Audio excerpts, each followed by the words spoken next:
The last cafe of India, Bharat का आखिरी cafe. समझिए, जब चिड़िया बाज के साथ लड़ सकती।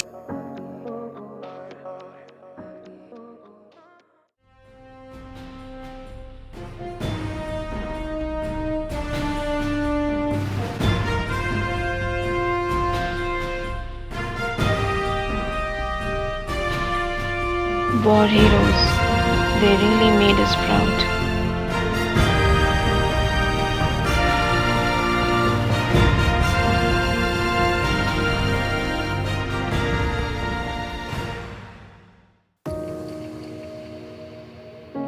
जैसलमेर की मैजिकल गलियों को पीछे छोड़कर अब समय था कुछ दूर जाने का। हाईवे से जो व्यू मुझे दिख रहा था, शायद ही मैं उसे वर्ड्स में एक्सप्लेन कर पाऊँ कभी। इतना out of the world experience है। खैर, मेरा राजस्थान का लास्ट डेस्टिनेशन लौंगेवाला।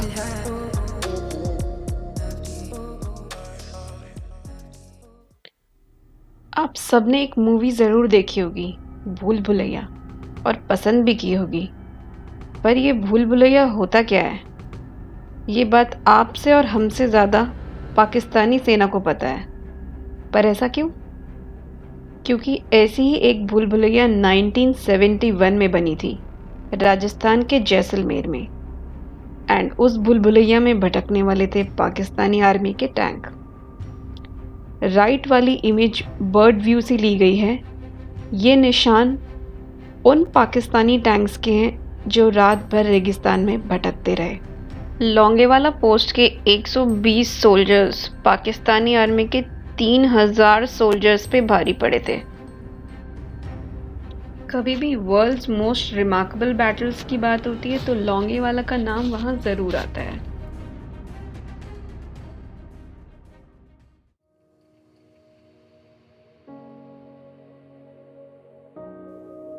एंटर होते ही ये सब कुछ मतलब वॉल्स पे लिखा हुआ है, स्लोगन्स एंड सारी इवेंट्स कि कैसे कब क्या हुआ, पाकिस्तान के कितने लॉसेस हुए, एवरीथिंग इज मेंशन्ड।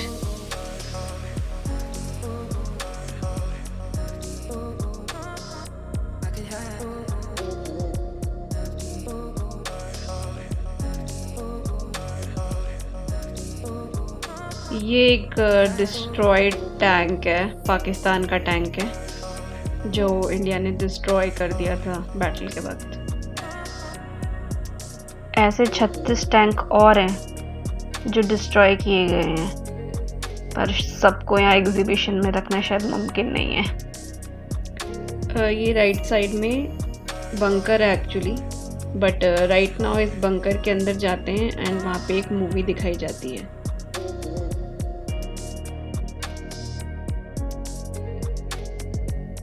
तो मूवी टिकट्स ख़रीदने के बाद थोड़ा सा वेट करना पड़ता है, क्योंकि थिएटर थोड़ा छोटा है, तो एट अ टाइम अराउंड 20 से 30 लोग ही शायद अंदर जा पाते हैं, तो बाकी लोगों को बाहर वेट करना पड़ता है अपनी टर्न का।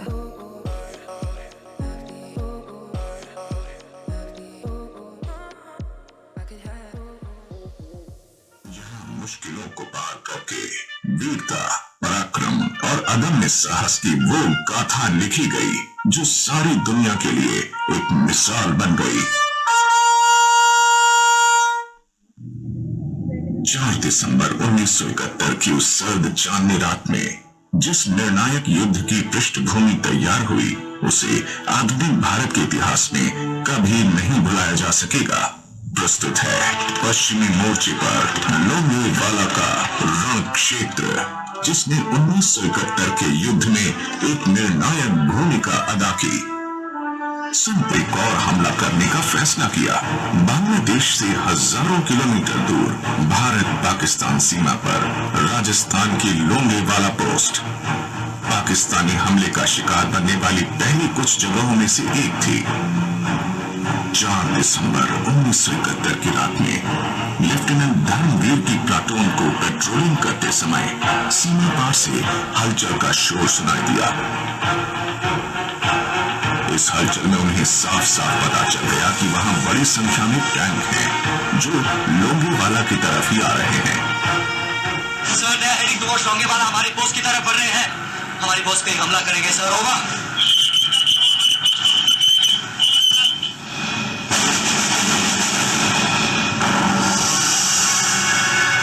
मेजर आत्मा सिंह जो सेना निरीक्षण पोस्ट से उड़ान भर रहे थे, उन्होंने भी इस बात की पुष्टि की। उन्होंने एक पाकिस्तानी सैन्य टुकड़ी की जानकारी दी जो सीमा से 16 किलोमीटर दूर थी, जिसमें लगभग 3000 जवानों की इन्फेंट्री ब्रिगेड, 48 टैंक और बख्तरबंद गाड़ियां आदि थे, और ये सब भारत पर हमला करने लोंगेवाला की तरफ ही आ रहे थे। लोंगेवाला में भारतीय सेना की ये पोस्ट मेजर कुलदीप सिंह चांदपुरी की कमांड में 23 पंजाब इन्फेंट्री सोल्जर्स और बीएसएफ की एक टुकड़ी ने संभाल रखी थी। इनके पास न तो तोपखाना था, न कोई टैंक सपोर्ट थी, न किसी तरह की बारूदी सुरंगें थी, और न ही वायुसेना की कोई सपोर्ट थी। मैंने अपने हेडक्वार्टर से तुरंत सैन्य सहायता, हथियार, गोला बारूद वगैरह की अर्जेंट हेल्प भेजने की रिक्वेस्ट की, पर मुझसे कहा गया कि मैं दुश्मन को रोकूं या फिर पोस्ट छोड़कर रामगढ़ की ओर वापस आ सकता हूं, क्योंकि कोई मदद 6 घंटे से पहले पहुंचना मुश्किल है। कोई ट्रांसपोर्ट न होते हुए भी आते हुए दुश्मन को रोकने के लिए मैंने अपनी पोस्ट पर डटकर रुके रहने का फैसला किया, क्योंकि यहाँ पर मेरे लिए और मेरे जवानों के लिए सब कुछ था। प्रोविजन, वाटर, आर्म्स और एम्यूनेशन।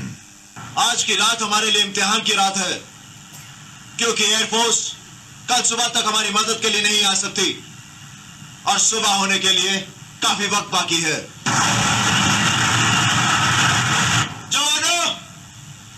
दुश्मन सामने खड़ा है, हम 120 हैं, वो पूरे टैंक रेजिमेंट के साथ है। कमांड ने हमें पोस्ट छोड़कर पीछे हट जाने के लिए कहा है, मगर फिर भी आखिरी फैसला मुझ पर छोड़ा है, और मैंने फैसला यह किया है कि मैं मेजर कुलदीप सिंह अपनी पोस्ट छोड़कर नहीं जाऊंगा। अब तुम लोगों का फैसला मैं तुम पर छोड़ता हूं। जो लोग ये पोस्ट छोड़कर जाना चाहते हैं जा सकते हैं। सच्चे बादशाह 10वीं पातशाही श्री गुरु गोबिंद सिंह जी महाराज ने फरमाया है, चिड़िया नाल जे बाज लड़ावा ता गोबिंद सिंह नाम तरावा। समझिए, जब चिड़िया बाज के साथ लड़ सकती है तो हम तो इंसान हैं। हम नहीं जाएंगे। कोई नहीं जाएगा। तो मैं ये समझ लूं कि तुम सब मिलकर मेरे साथ दुश्मन का सामना करोगे। मोर्चा संभालो। देह शिवा पर मोह शुभ कर्मन ते कबहो न डरो अरसों जब जाय लड़ो, निश्चय कर अपनी जीत करो, निश्चय कर अपनी जीत करो। हमले की पहली दस्तक ठीक आधी रात के बाद हुई। पाकिस्तानियों ने अपनी मीडियम आर्टिलरी गन से फायरिंग शुरू कर दी, जिसमें बीएसएफ डिटैचमेंट के 10 ऊंटों में से 5 मारे गए। भारतीय सेना ने बहुत ही धैर्य का परिचय दिया। उन्होंने तब तक कोई फायर नहीं किया जब तक पाकिस्तान के बड़े टैंक उनसे 15 से 30 मीटर करीब तक नहीं आ गए थे। उन्होंने अपने रिकॉयललेस राइफल संभाल के रखी हुई थी। उन्होंने अपनी पहली जवाबी कार्रवाई में पाकिस्तान के 2 टैंकों को उड़ा दिया। इस फायरिंग ने पाकिस्तानी सेना को हिला दिया। उनके पांव उसी वक्त लड़खड़ा गए, क्योंकि इस फायरिंग से पाकिस्तानी टैंकों पर लदे एक्स्ट्रा फ्यूल बैरल्स पर वार किया गया था।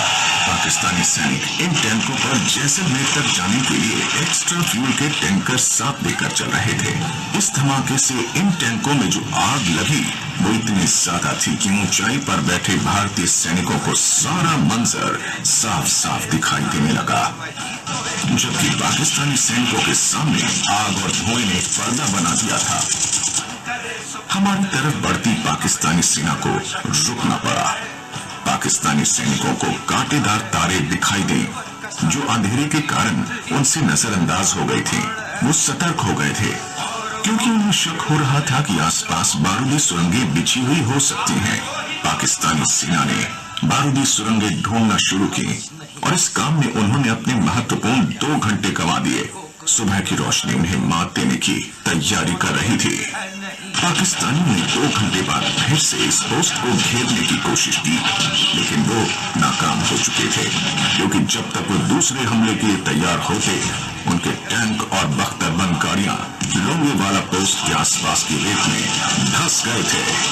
भारतीय सेना की कंपनी बराबर नफरी ने अपने से कई गुना बड़ी ब्रिगेड को राइफल, मशीन गन और मोर्टार के फायर से पूरी रात रोके रखा और उनके 12 टैंक तबाह कर दिए। इससे भारतीय सैनिकों का मनोबल बहुत मजबूत हो गया और पाकिस्तानी सेना के कमांडर्स को अपने हमले का प्लान विफल होता नजर आया।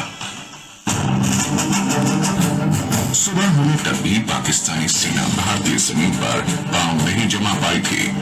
और भटते ही आसमान में हमारी भारतीय वायुसेना के हाथ आ गए थे। उन्होंने हमारे सरहद में घुसे पाकिस्तानियों पर बमबारी करनी शुरू कर दी।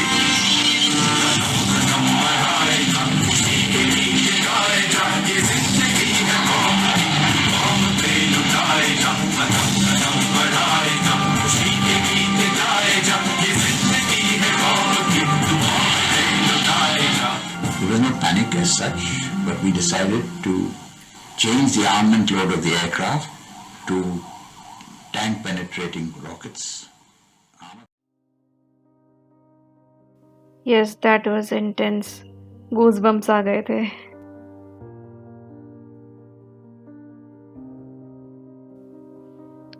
इस तरफ आप बंकर्स देख सकते हैं, कम्युनिकेशन ट्रेंच देख सकते हैं।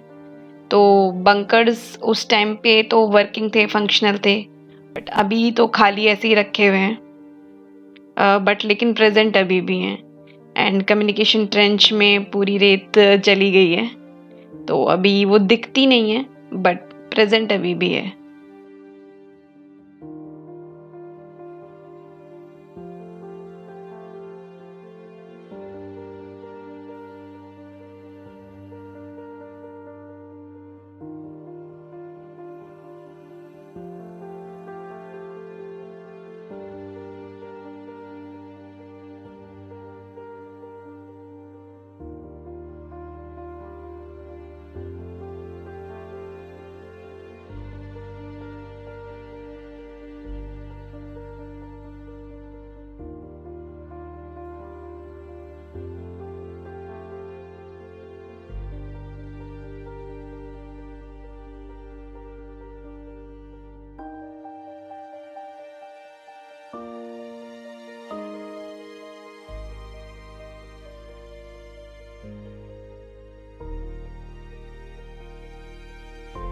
एंड ये है यहाँ का प्राउड वॉर म्यूज़ियम।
ये यहाँ पे पूरा मॉडल बनाया है।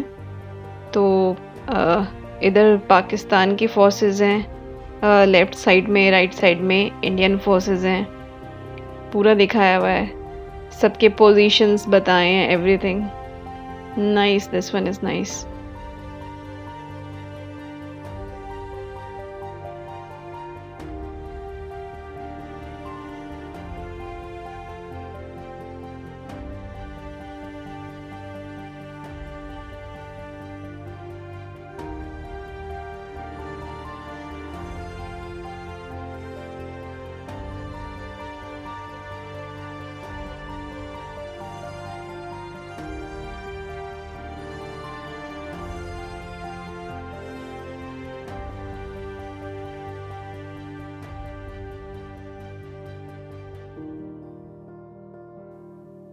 And here it is, the last cafe of India, Bharat का आखिरी cafe.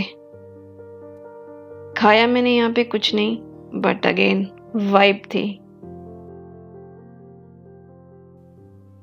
So that's the end. Thanks for watching and happy Republic day. जय हिंद, जय Bharat. Please like, share and subscribe if you like my videos. Bye till next video.